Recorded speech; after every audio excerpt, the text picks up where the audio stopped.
বরন্তি পশ্চিমবঙ্গের পুরুলিয়া জেলার সাতুরের একটি ছোট্ট আদিবাসী গ্রাম। মহুয়ার গন্ধ, বনপলাশের লাল রং, শান্ত গ্রাম্য পরিবেশ, লেকের জল, সাথে সবুজ পাহাড়। পড়ন্ত বিকেলের লেকের জলে সূর্যাস্তের রক্তিম আভা দেখার অনবদ্য অনুভূতি স্মৃতি রোমন্থন করতে করতে শুরু করি আজকের ভিডিও বরন্তি। দুর্গাপুর ব্যারেজ পেরিয়ে দামোদর নদীর এই শীতল শান্ত গতি আমাদের পথ আটকে দেয়। বাইকে চেপে বরন্তি যাওয়ার পথে আমরা খানিক দাঁড়িয়ে যাই। আপনারা যারা ট্রেনে আসবেন তারা আগে আসানসোল স্টেশনে এসে আদ্রাগামী যে কোনো ট্রেনে উঠে 3টে স্টেশন পার করেই নামবেন মুরাডি স্টেশন। এখান থেকে টোটো বা অটো ধরে মাত্র 5 কিলোমিটার রাস্তা পেরোলেই পৌঁছে যাবেন লেক পাহাড়ের গ্রাম বরন্তি। বিহারীনাথ শুশুনিয়া পাহাড়কে সাক্ষী করে আমাদের গাড়ি ছুটে চলল পুরুলিয়ার পথে। রাস্তার দুধারে পলাশ গাছ যেন লাল রঙের চাদর বিছিয়ে দিয়েছে। আমরা দেখতে দেখতে এগিয়ে চললাম বরন্তির পথে।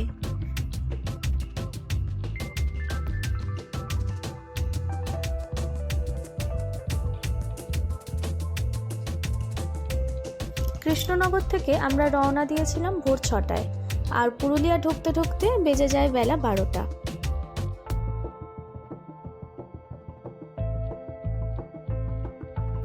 আদিবাসী গ্রামের এই আঁকাবাঁকা পথ ধরে আমরা চলেছি বরন্তির পথে।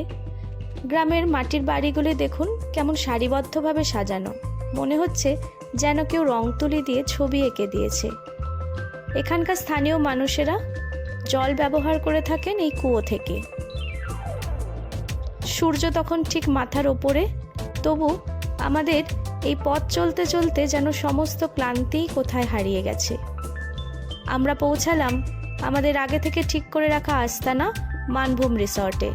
এছাড়াও আরও অনেক রিসর্ট আছে, তাদের ফোন নাম্বার স্ক্রিনে দেওয়া থাকলো।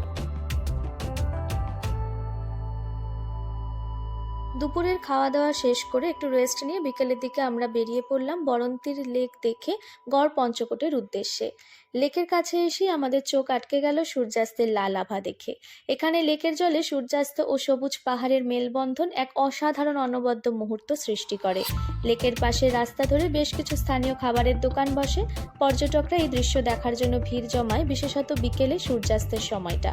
গাড়ি পার্কিংয়ের ব্যবস্থা আছে, সারাদিন এটি খোলা থাকে। মূলত নভেম্বর থেকে ফেব্রুয়ারি এবং বর্ষার ঠিক পরেই এই জায়গার সৌন্দর্য সবচেয়ে ভালো উপভোগ করা যায়। তবে সূর্যাস্তের পর এখানে বাইরে থাকাটা খুব একটা সুবিধাজনক নয়। আমরা এবার চলেছি বরন্তির ড্যাম পেরিয়ে গড় পঞ্চকোটের উদ্দেশ্যে। এখানে যারা ভ্রমণ পিপাসু মানুষ আছেন তাদের যদি আমাদের ভিডিও ভালো লেগে থাকে তাহলে অবশ্যই আমাদের পাশে থাকবেন, আর ভবিষ্যতে আরও ভালো ভালো ভিডিও পেতে আমাদের চ্যানেলটি সাবস্ক্রাইব করবেন, লাইক করবেন, আর অবশ্যই একটি কমেন্ট করে যাবেন। আমরা ঢুকছি গড় পঞ্চকোটে। পুরুলিয়া জেলার পাঞ্চেত পাহাড়ের পাদদেশে অবস্থিত গড় পঞ্চকোট 940 খ্রিস্টাব্দে প্রতিষ্ঠিত সিংদেও রাজবংশের প্রাচীন রাজধানী। গড় মানে দুর্গ, পঞ্চকোট সম্ভবত 5টি স্থানীয় গোষ্ঠীর সংমিশ্রণ। গড় পঞ্চকোটের উল্লেখযোগ্য মন্দির হল পঞ্চরত্ন টেরাকোটা নির্মিত রাস মন্দির। মন্দিরের গায়ে ফুল ও নকশা ছাড়াও খোল করতাল বাদনরত ও নৃত্যরত মানব মানবের মূর্তি দেখা যায়। 60 ফুট উচ্চতার চূড়া বিশিষ্ট ভগ্নপ্রায় এই মন্দিরে কোনো বিগ্রহ নেই। এর উত্তর পশ্চিমে আরেকটি পঞ্চরত্ন টেরাকোটা মন্দিরের ধ্বংসাবশেষ আছে বর্তমানে, যার 4টি চূড়া নিশ্চিহ্ন। মধ্যের 40 ফুটের চূড়াটি অবশিষ্ট আছে। শান্ত মনোরম স্থানটি পঞ্চকোট পাহাড়ের পাদদেশে ঘন অরণ্যের মধ্যে অবস্থিত, যা অতীতের মহিমা ও ধ্বংসের নীরব সাক্ষী। এই সব কিছু চাক্ষুষ করে ইতিহাসকে সাক্ষী রেখে আমরা সন্ধ্যের আগে ফিরে এলাম আমাদের আস্তানায়। এখানে প্রায় সব হোটেলেই খাওয়ার ব্যবস্থা থাকে। আমরা রাতের খাওয়া দাওয়া শেষ করে আজকের মতন দিনটি শেষ করলাম। পরের দিন সকালে ব্রেকফাস্ট সেরে আমরা ঢুকছি জয়চণ্ডী ইউথ হস্টেল পার করে জয়চণ্ডী পাহাড় দর্শনে।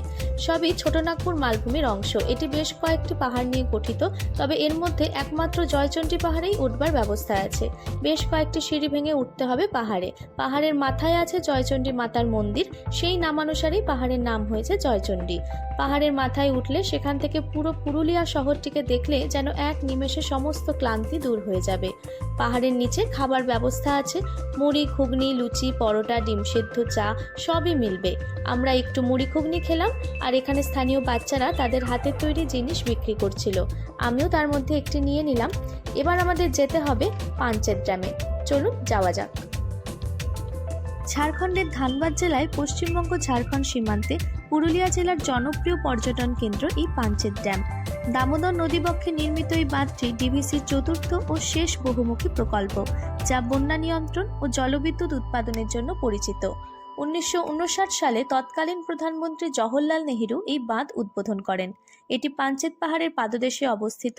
বাঁধের ওপার থেকে সানসেট, বিশাল জলাধার, নিকটস্থ গড় পঞ্চকট এবং পাহাড়ের প্রাকৃতিক দৃশ্য দেখার মতন। এখান থেকে 17 কিলোমিটার গেলেই বরাকর নদীর ওপর অবস্থিত মাইথন ড্যাম, এটিও খুব জনপ্রিয়। এখানে নৌকা বিহারের ব্যবস্থা রয়েছে। এবার বাড়ি ফিরে যাওয়ার পালা। কুয়াশা মাখা ভোরে আমরা বেরিয়ে পড়লাম। মহুয়ার বনের পাশ দিয়ে মহুয়ার গন্ধ নাকে আসতেই মন যেন কিছুতেই বাড়ির দিকে যেতে চাইছিল না। তবু তো ফিরতে হবে, আবার আসবো, এই প্রত্যাশা নিয়ে এই বছরের মতন পুরুলিয়া ভ্রমণ শেষ করলাম।